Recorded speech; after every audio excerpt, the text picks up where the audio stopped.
Dear students, we are going to deal with the poem No Men Are Foreign by James Kirkup. It's indeed a very thought-provoking poem. It tells us that there is no difference between different people and the countries they live in. Therefore, wars and the bloodshed that takes place in the name of caste, class, creed and country are futile and must be condemned.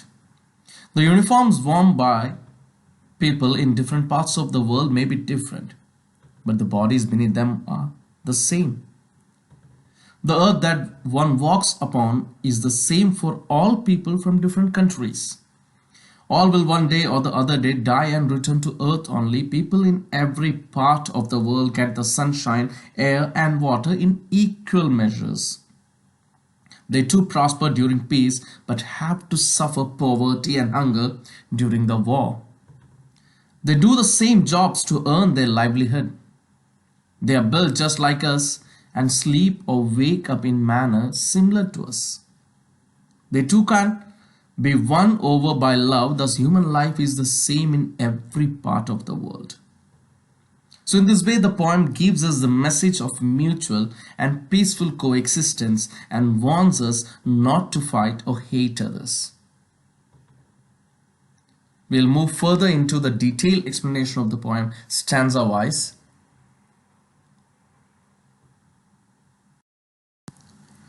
So we move on to stanza-wise and the first stanza. Remember, no men are strange, no country is foreign. Beneath all uniforms, a single body breathes like ours. The land our brothers walk upon is earth like this, in which we all shall lie. So in the first line, the poet says that no men are strange and no country is foreign. So he is attempting to remove the borders from the earth which have been erected to separate different countries.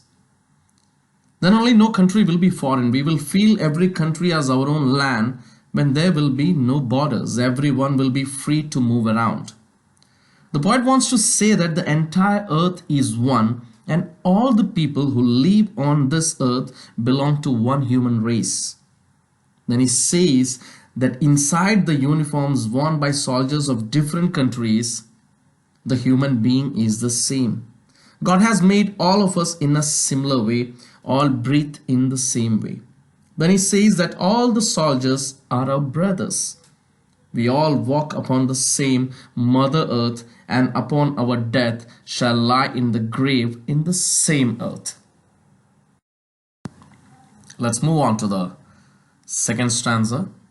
It says, they too, aware of sun and air and water, are fed by peaceful harvest, by war's long winter starved.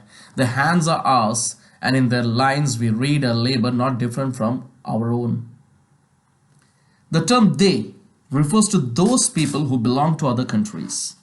We call them foreigners and discriminate them and fight with them also. The poet says that nature has given us all the bounties to all people, also just like he has given to us. Everyone gets sunlight, air and water in equal measure, which means that God has no differentiation between people from different countries. We all do farming during the time of peace when there is no war. We live a relaxed life and eat the things given to us by nature. Further, he adds that the way we starve during wars and winter time is the same for those belonging to other countries. Even they don't get food at time. So he wants to say that the foreigners who belong to another country and we both are same. And then the poet says that even their hands are same as ours. They work very hard just like we do. He's giving all these examples to convey to the reader that there is no difference in us and the people belonging to another country. Now we move on to the third stanza. It says, remember they have eyes like ours that wake or sleep and strength that can be won by love. In every land is common life that all can recognize and understand.